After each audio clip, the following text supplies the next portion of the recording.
your man DJ Playboy back with another episode of the Perfect Talk Podcast, man. You know I don't like doing an episode without my dog, my partner, my guy, Keith. What it do, Reggie? Good morning, sir. What it is, man? How you feeling? No complaints. Early morning grinding like always, but you know I love doing this podcast shit, so it don't stop, it don't quit, baby. Yeah, man. Always on the grind. Always find the time. Make time. Oh yeah, hell yeah. What your weekend looking like though? What you been up to, man? What's a typical Keith weekend? Baby no shit. Mostly fixing shit. Like it's just like the thing about them. I become that old repairman from one of them old black shows. Like I become bookman pretty much. I put on work boots. Literally, that's what it is. I put on work boots. I put on my pants. I don't mind messing up. Mm-hmm. Sweatshirt from some company retreat from about 11 years ago. Shit like that. Now I just work and shit. Then probably later that day I'll just do some kid shit. Do you enjoy the repairman, handyman shit at all, or you like? I know Spec like love that shit. That nigga's doing it when he ain't have to. I'm like, you live in an apartment, girl. Like, it's your landlord job. But do you get genuine enjoyment out the shit or not? I wouldn't call it enjoyment in the way like if I went and go play the pickup game or some shit, but it's more like it's like whittling wood, I guess. Like it's like when you see motherfuckers whittling, you don't see them having a blast and shit. Nobody ever says, yeah, man, I'll meet up with their friends. Like, yeah, man, had a crazy orgy. The next dude say, yeah, man, I whittled like 5 dinner chairs, a little table, and a little family to sit at it. Like it's more like it's time to concentrate. And honestly, like all that shit from TV shows where you see a motherfucker pull up into his driveway and just sit there for like 15 minutes, I understand it now. So I guess in doing work, if I do work outside, it's a little bit of peace. Nobody's fucking with you. It's kind of at like at work, if you work certain jobs, your boss fucks with you when it looks like you're not doing nothing. So if you go find something that keeps you looking busy, but it's not all that painful to you, then you're in a good spot. And I think that doing certain like construction shit is good because also at the same time I'm saving mad money. True. Yeah. Well, that's what I was thinking with the car. Like, you know what I mean? Like I did the mud flap install on my car, and then I did the pedal replacement on my bike. I got to fix one of my tires on my bike now. But certain little things like that, like you said, it's not the act that gives you genuine enjoyment. Actually, the act could suck in the moment of it, but that accomplishment of what you've done is like, yeah, nigga, I did this. Like, you know what I'm saying? You kind of want to take a lap around the ring, you know what I'm saying? But no, it's a different level. It's not that like video game level of excitement or like you said earlier, pickup game level of excitement. But I guess this is the grown man version of it.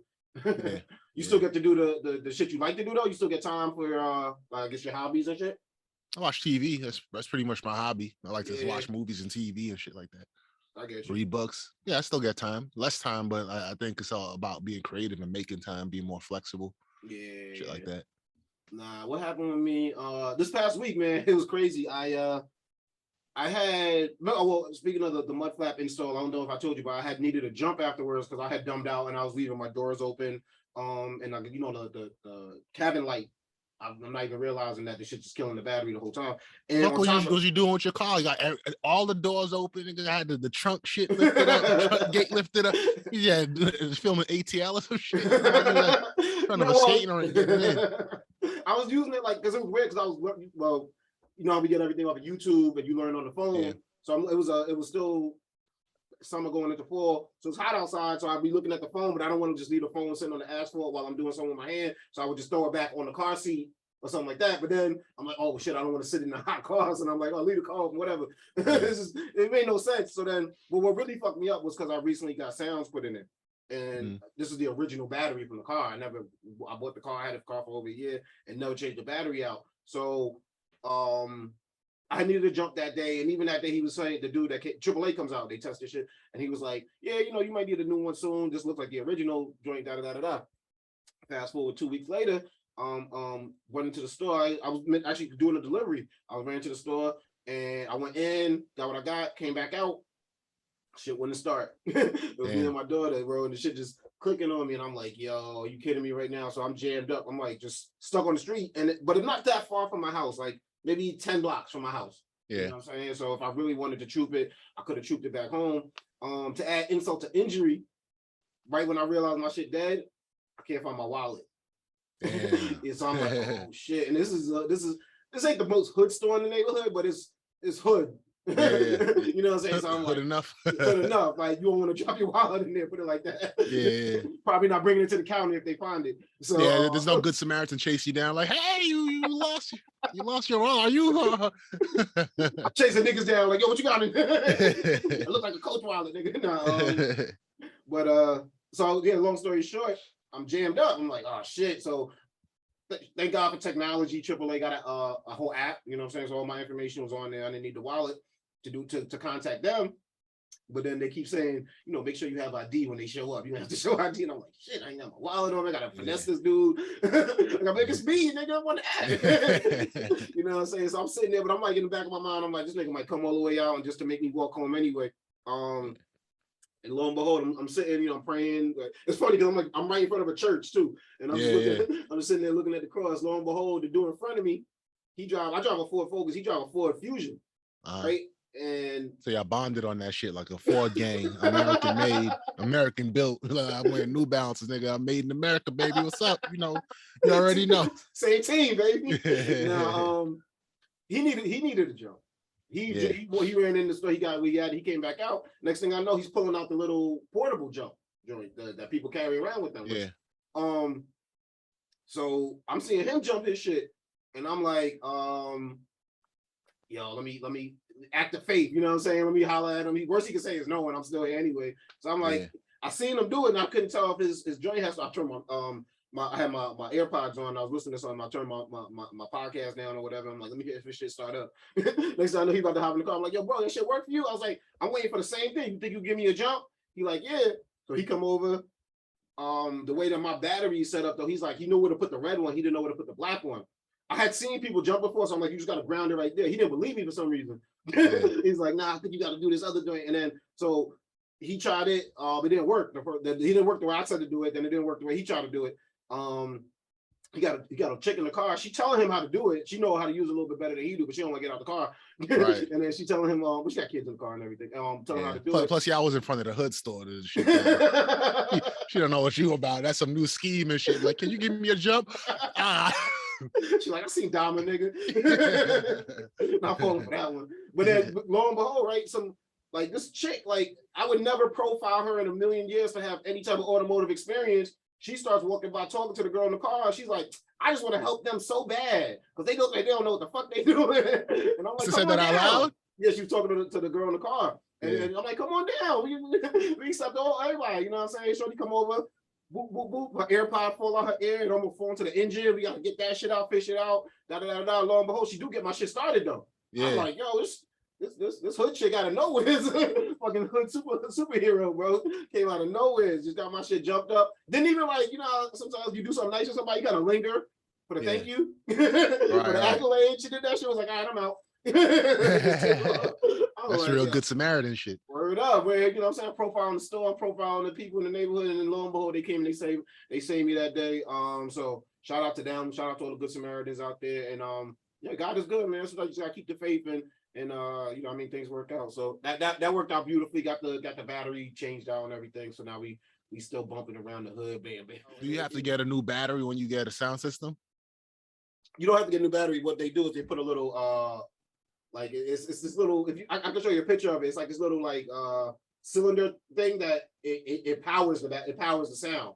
Gotcha. But it's feeding off the battery. So if you have a good enough battery, you can you just rock off of that. But what people sometimes do is they'll add this other thing. I think it's called a capacitor. I'm probably fucking the name up. But that doesn't take as much from the battery. So it's not an issue. So I had the option. I could have got that, but I just got a new battery because my sounds ain't nothing like that. That's just how bad my battery was. Like my sounds ain't nothing that you need to add some extra shit for. So yeah. Oh, I mean, well, yeah, fingers crossed, right? Not good.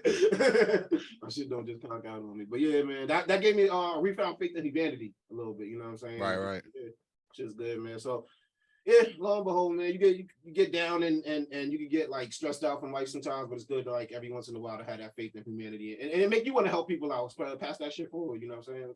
Pay it forward, right? Yeah, definitely, man. I mean, if that woman ain't roll up, man. Ain't roll up and insult y'all. I would have never got that shit. Yo, but in moments like that, I don't care, man. You could insult my masculinity. I just want to get home. It's like being locked out. He was like, yo, just get me in. Just climb through this window. Help me out. Like, I don't literally a humbling experience because she came on like, look at you bitch ass niggas. I will slap both with them right now. Take all their shit. Let me just jump they battery right quick, you little bitch ass motherfuckers. Y'all ain't pay attention in tech school, nigga. Man, but let's get right to the podcast, man. There's been a lot happening in the past since we chopped it up, Keith. One of the things that caught my eyes, your man. Well, there's a lot of political stuff happening, right? You got midterms right around the corner. What's that, November, right? Early November. So that's coming up real soon. And you just see a lot of political theater. Well, one of the things that I don't know if this falls within that is your man Biden said he's gonna pardon federal convictions for marijuana. And kind of in a way, I guess, handle how we move forward on convicting and prosecuting these crimes. Which, I love any type of legislation that moves towards legalization and I guess normalization of cannabis and marijuana. Not on some like, I guess maybe if you'd actually 10 years ago would be on some, yeah, I'm a stoner dude, I'm trying to fucking party, but really now it's just like, since I discovered CBD and just like the health benefits and like I put my dad onto it and just even myself, like just the night and day, bro, in terms of pain relief. That alone, you know what I'm saying? Just that type of stuff. I'm positive about it. They're just the decriminalization of something that's not even that bad of I guess a substance compared to a lot of the other substances that are legal and or are given away, you know what I'm saying, in mass quantities, like opioids from a doctor or something like that. You know what I mean? So yeah, I think it's positive. One thing I did realize though is nobody's being let out of jail because of it. Because I don't think there's anybody locked up right now on federal marijuana possession charges. I believe everyone that would be locked up on any type of marijuana related federal charges would have an additional charge of probably distribution or selling, whereas they wouldn't be part of eligible. This. Exactly. It would oh, just Biden, you slick bastard. He worded that slickly. Nice. Nice. I think they said there's about maybe only 160 people locked up in the entire country on any type of federal, because it's just really not on that level. Federal, they don't deal with it on that level. And people that happen to get jammed up on that level of it is because of distribution of probably mass quantities of some sort. So, but like I said, it's political theater in a sense, like you just said, Biden, you slick bastard. But I guess you got to take, like, you know what I mean, a step in the right direction. Like I said, in terms of, I think it's so silly that we do have people locked up on the same thing that people are legally making money off of in warehouses and you know what I'm saying, that have corporations based off of. So, like, when you heard about it, what I guess your reaction? I was like, that's cool. One of the questions I had is how many people is jammed up to that level on like weed alone? Like how many people like they showed up to the federal court and it's like, hey, you got caught with weed, and you happen to be driving from New York to Massachusetts or something. So we're gonna put you in for how much ever amount of time. I just didn't know. I was like, damn, more than I thought. Because for him to make the president to make like a proclamation like that, it's a big deal. But now I'm learning that. So speaking of have you heard, I didn't hear about the fact that ain't nobody in prison. However, I think that probably in the last year or two, Democrats, their agenda has been like, some of it has been toppled because things haven't been enshrined in the from the legislative branch or the executive branch. Like they just took it for granted, like these things are normal. So when we just talk about certain states are legalizing weed and kind of having fun with it, I think if that's what Democrats want, they need to start putting it on paper, like, hey, this is how we're gonna treat weed stuff, even if it's not a legalization of recreational weed. Still, like, it's like, listen, we as the federal government, we're not treating it in a certain way no more. And that's a step in the right direction. And we're going to put it on paper, and I think that's the important thing. Definitely, bro. Yeah, I mean, we come a long way. I think we're in a blessed position to, like, where I was a kid. Yeah, I mean, like, I guess the way that my parents viewed marijuana, you know what I'm saying, they demonized it, you know what I'm saying, and obviously have a totally different view of it now. And my mom still demonizes. Word to my mother is I'm talking about my mother, but the other day we were talking. We were talking about some. You know, how you talk about old family friends, maybe somebody in the younger generation. Like, yeah, you know, such and such dropped out of college, and I know they're into that stuff. I'm like, oh, what? Into what? Smoking weed. I'm like, just smoking it. Yo, it was crazy. Like, Like, it was not the Molly, not the not even distributing it, not murdering people for it. Just like, yo, just consuming. I'm like, what? Like 5 times a day, every day, 8 days a week? Not just, you know, a little puff here and there, but you know, starts at a puff. The next thing you know, you lap dancing on the devil, and then it was crazy. Like, I know she thinks this way, but sometimes you get reminders of it, and it's like, oh wow, like that's where I come from. Not in a bad way, but it's like, wow. Puff turned you to Little Nas X. Yeah. Specifically Lil Nas X's character in that music video. But no, but I can see how that perception could be. Like, if you're from an older generation, which is anything, like we view things differently, right? We view dating is different than it was back then. So I can see how you're from the old generation. And something about just, I guess, marijuana usage doesn't come across like the most productive person, like, right? That's just the stereotype. Like, if you were to look at somebody from the outside looking in, that person could be the most functional addict of all. But it's just the aesthetically, what's the word I'm looking for? Aesthetics. Yeah, from the aesthetics of it, you learn like, oh, this person's lazy, this person's sluggish, this person's talking a little bit slower, this person's laughing at stuff. So it seems as if it probably comes across as you're a little bit more under the influence than you really are. Right. If you have zero. So I can see why the perception of it is like that. And then also it's like, if it's something that you do in a bedroom, right? You're not just doing it in the living room, right? You're not just doing it on the front porch. So it's like, it's not like going to smoke a cigarette where you could kind of just do it in public. You're kind of doing it in these places where it seems as if you might be doing something a little bit more seedy than it really is. So it's just the old mentality of it. And I don't think we really have to make the older generation kind of, you know, I mean, they're going to view it of it as they are. I think it's more so how we move forward, I guess, explaining it to our children, right? Like, you don't want kids doing it before their mind develops to the point where they know how to like function and time management and things like that of that nature. So it's like, I guess how we introduce it to the next generation is going to be the more important part, where we can't underplay the effects of it to the point where it's like, it's not just something to play around with. It's still a vice that could be destructive to the person if they let it, like anything. Yeah. And despite all that stigma for all those years, I mean, people used it a lot, and it wasn't just like the underworld using it, like regular old people were using it, you know. So despite the stigma, that's the strong stigma, even though that stigma clearly is becoming a lot more weakened, but back then people, colleges and whatever, you know, stay at home parents and all this type of and spouses and stuff doing it in secret, though, to your point, like making it super illicit. But good job, Biden, but you slick bastard, you making it sound like the impact was huge. One thing I always remember Cuomo for, and not that I was one way or the other on Cuomo, like I don't like put these political figures on some type of pedestal of any sort, but that nigga did.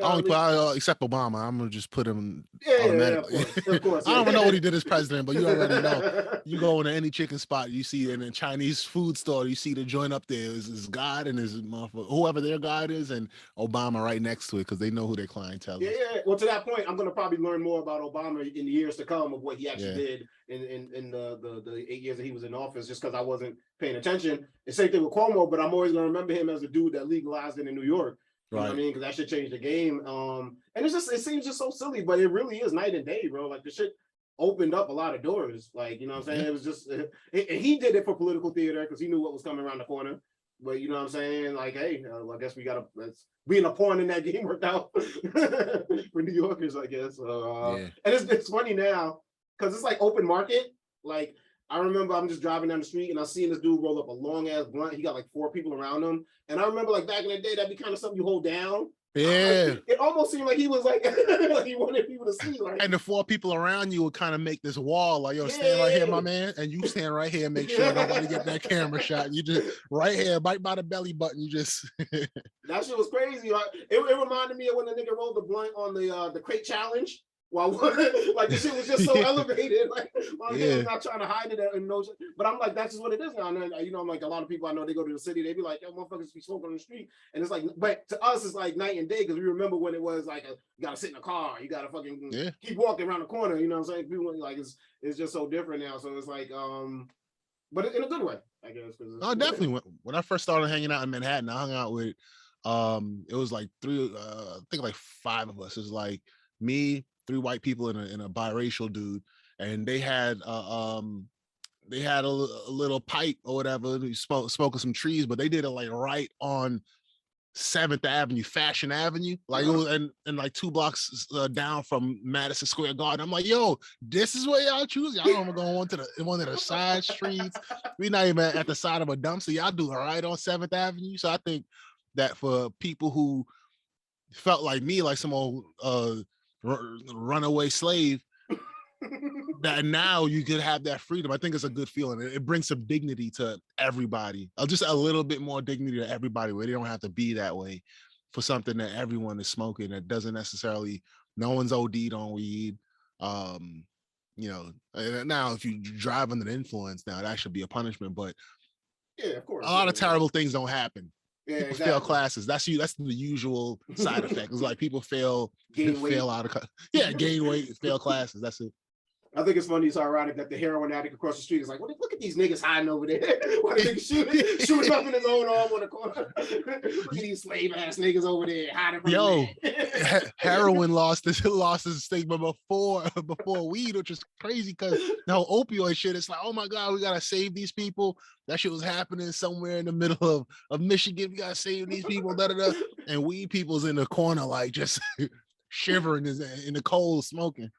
Cops handing out syringes, but they want to lock you up for a pipe. Yo, man. What's in that pipe? Crack. Oh, you good. You good. That dude over there smoking weed, though. The whole SWAT team descend upon that shit.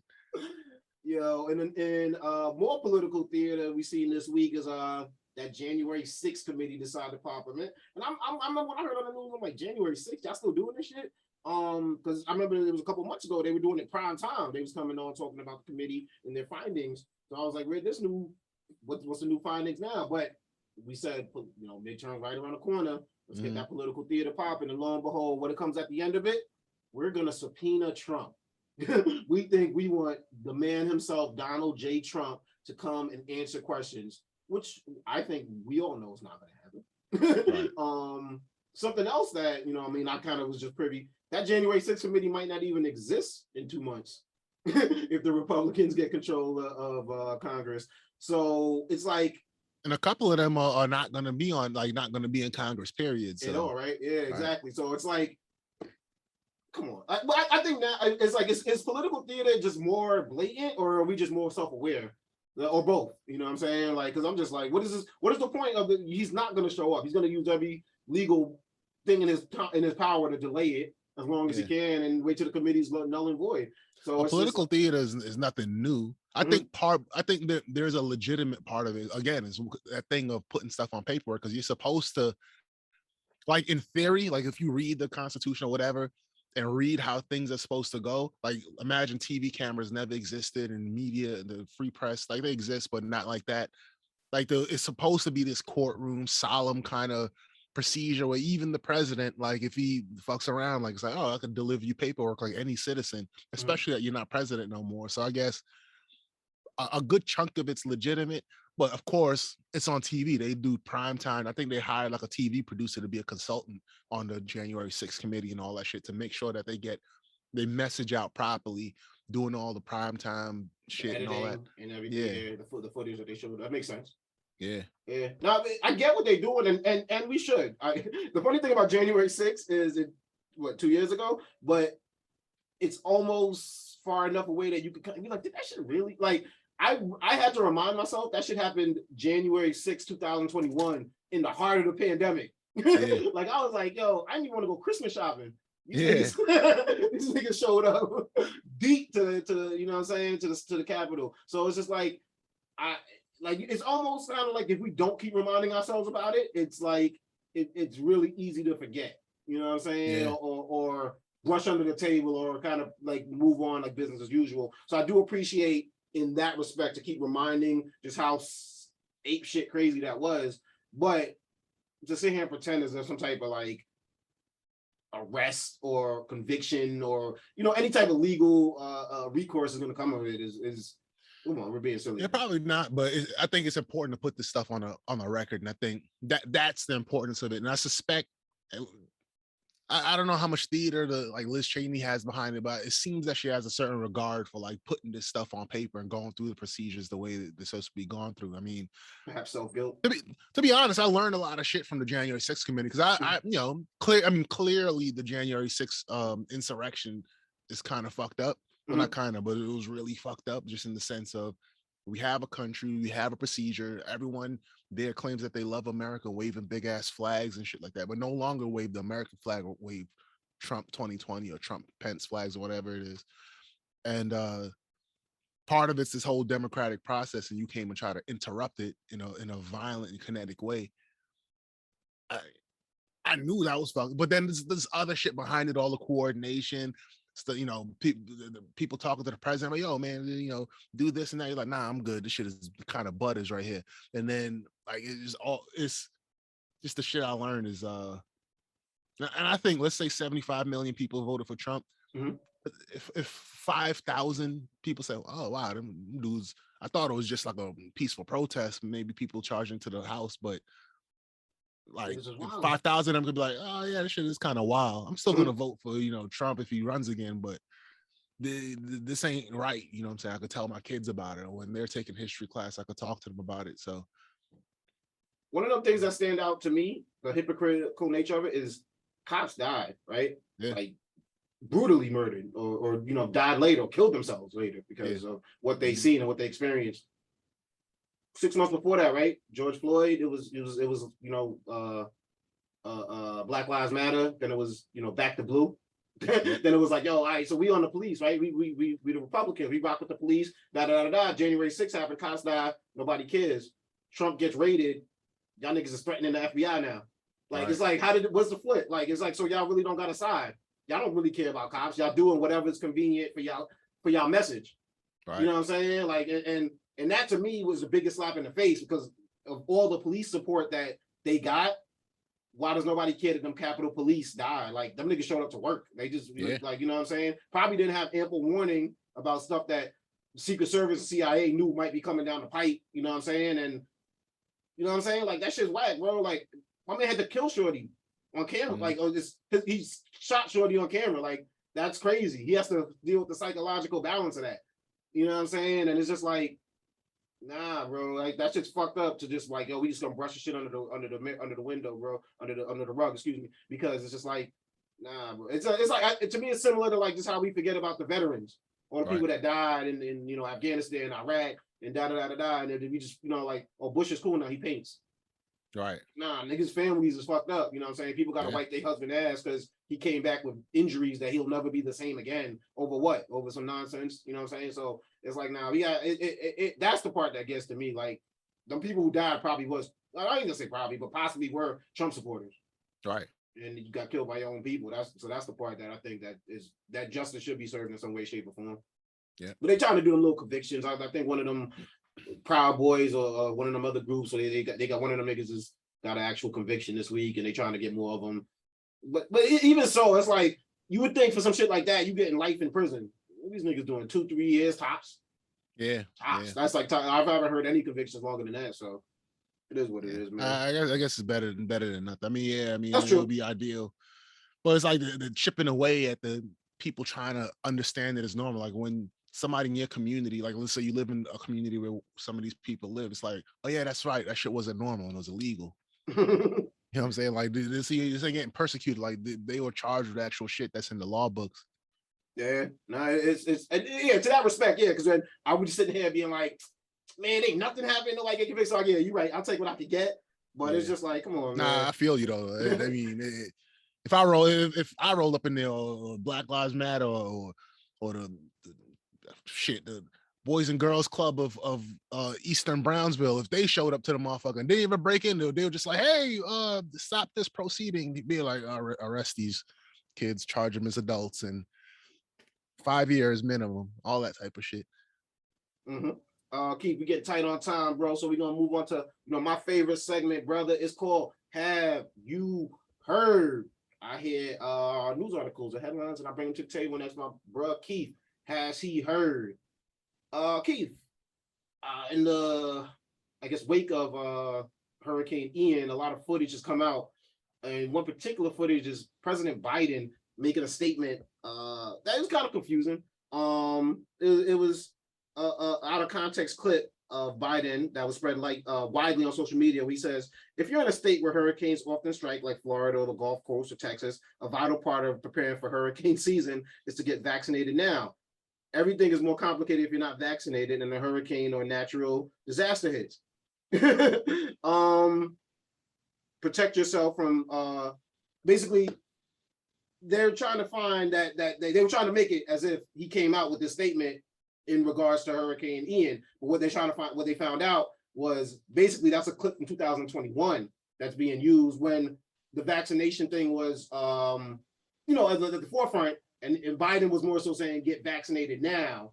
You know what I'm saying? Because as hurricane season approaches, it's gonna be more difficult. Same thing as like they did in election season, you know what I'm saying? They were like, vote by mail because you wait till November, voting might be crazy. So, try to maybe get you. So I think it's one of those things where it was like, I heard that and I was like, damn, we got to get Biden up out of here, man. Your man slipping. But come to find out, you know what I'm saying? Like, I think you got to report on that because in the era of deep fakes and fake news, that's just, abundant now, especially with midterms, on the forefront. But it did have me fooled. It definitely had me fooled. I'm like, this nigga slipping. I didn't hear about that. When you started the story, I was like, what? I was like, God damn. Nah, but it sounded because if you heard it, it sounded like he had a stroke. It sounded like he was like he mixed up his sentence, like what I'm saying, like you say something so much like get vaccinated, get vaccinated, get vaccinated. He was out on the hurricane front, and it was just like it seemed like he went back to his old playbook. But it was definitely taken out of context and it had me fooled. I ain't gonna front. I was probably like, let's get him out of here. Your man about it. But it does make you think, like, what I'm saying? Biden old as hell. I remember you were one of the first people to bring that shit up when we would talk about like before election, like, yo, he is old, bro.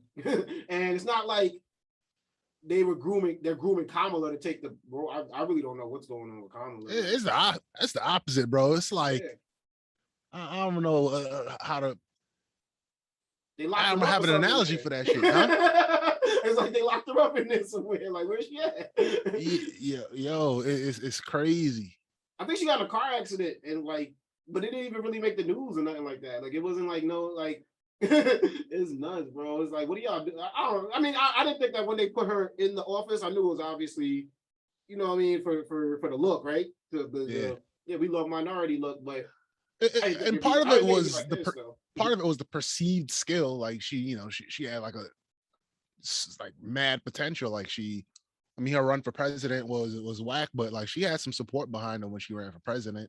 Mm-hmm. She did her thing in Congress. She was really good with the cameras and stuff like that. But I guess working in the White House and making the rules is a whole different beast. Yeah, apparently, bro. It's real in these streets, man. Keith, have you heard?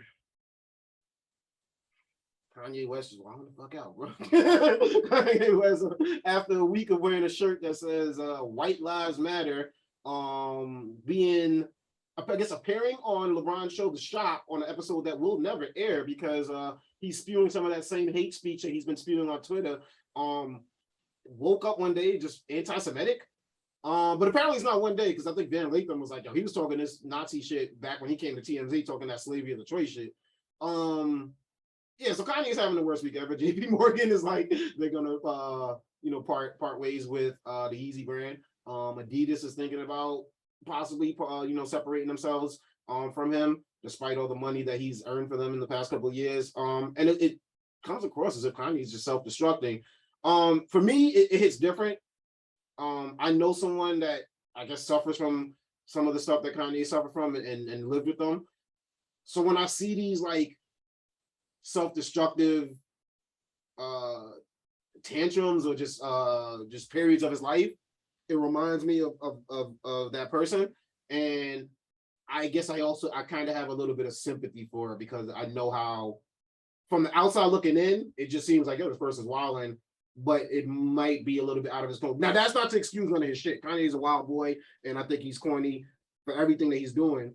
I actually am not a huge fan of Yeezys, mostly because I couldn't afford them when they came out. So I was like, fuck that shit. But even now, it's like, I don't really like them because but I'm not really joining the things that everyone's wearing and everything like that. But with that being said, it's just like, this is someone that's obviously suffering from something. But there's another part to it too. I'm gonna let you speak on your part, but there's another part to it too. That's why I like reading books, because you get a lot of information that's not like publicly put out there. Rick Ross had a book that came out last year. There's a chapter in it where he talks about Kanye. He talks about how he linked up with Kanye when he was doing that presidential election shit. And one of the things that stuck out to him was Rick Fox was there as one of Kanye's lackeys. And that shit bothered Rick Ross a lot. He's like, why is Rick Fox here? Like he was just so like weirded out by Rick Fox being there.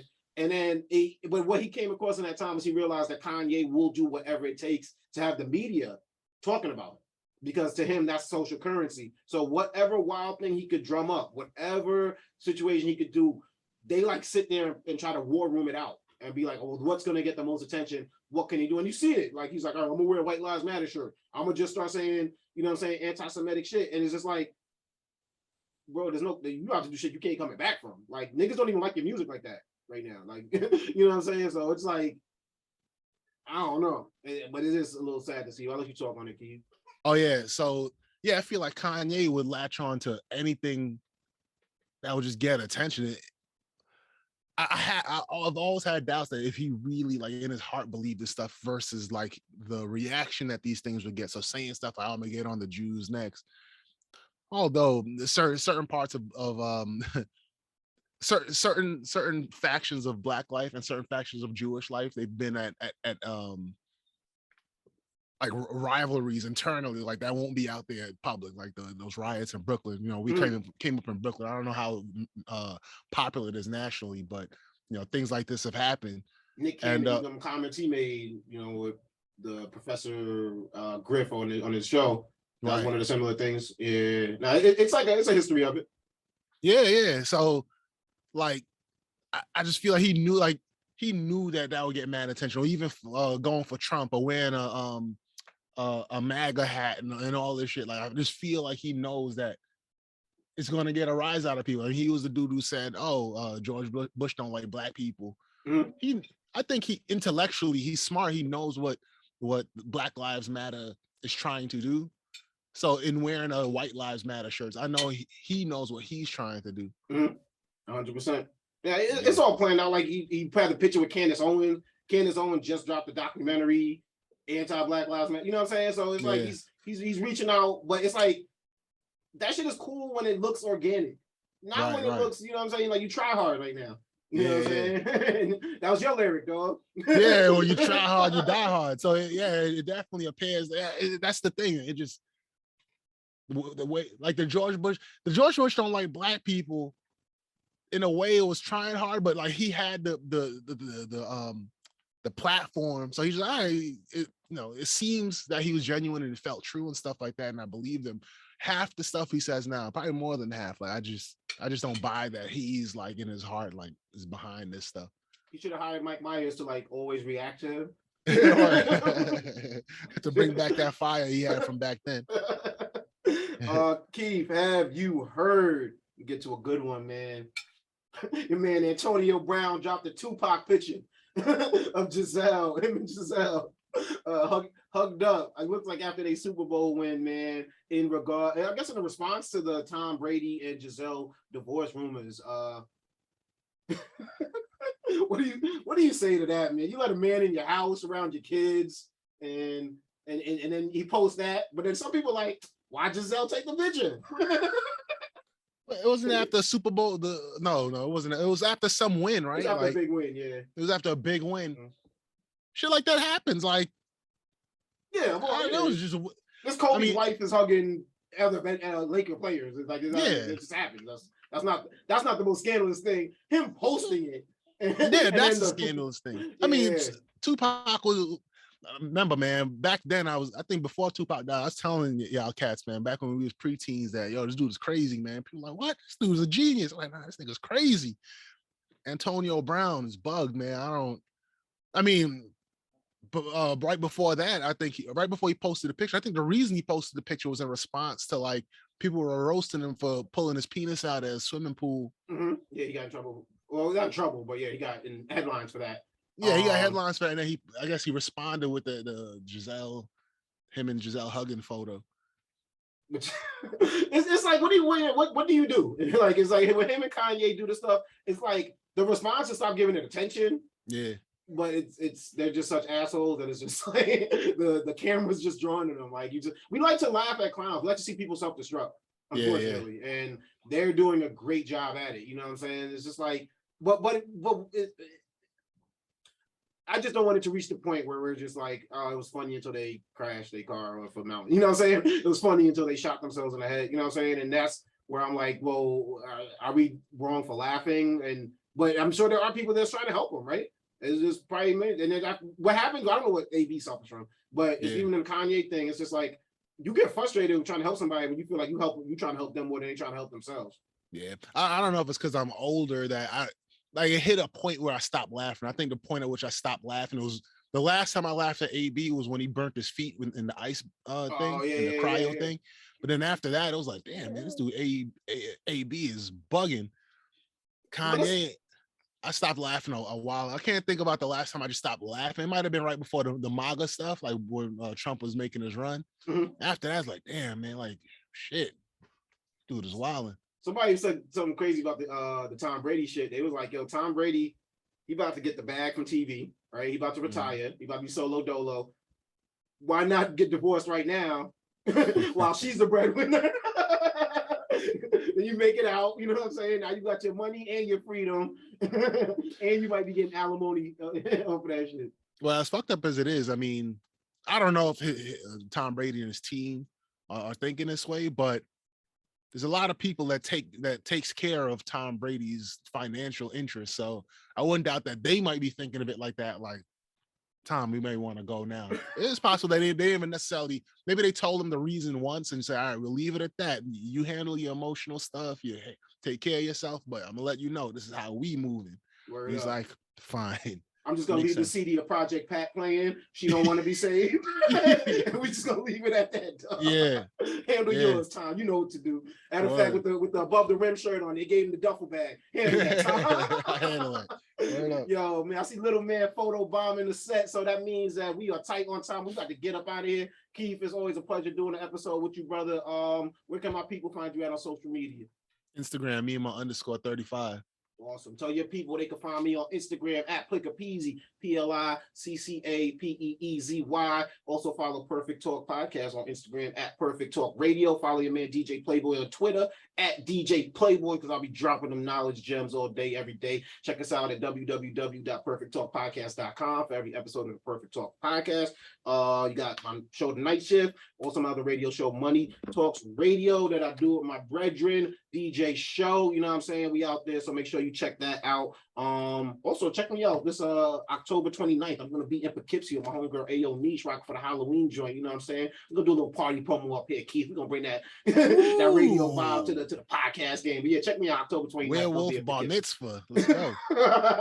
It's going down, man. Also, every episode of Perfect Talk Podcast available on Apple Podcasts, Google Podcasts, SoundCloud, iHeartRadio, wherever your podcasts are available. So leave a rating, leave a like, leave a review. Check us out on YouTube. Make sure you subscribe. Make sure you smash that like button.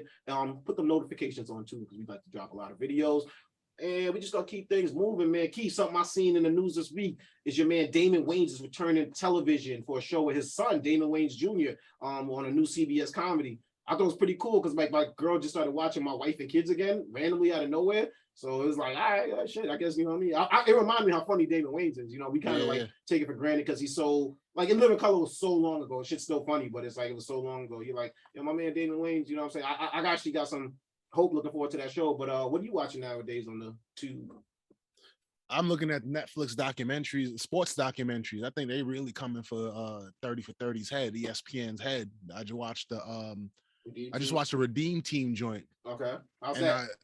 that joint is fire, man. It's really dope. I like how they did it. Like the showing the Redeem Team story, like why they call the Redeem Team, like how much they suck, the Olympic team.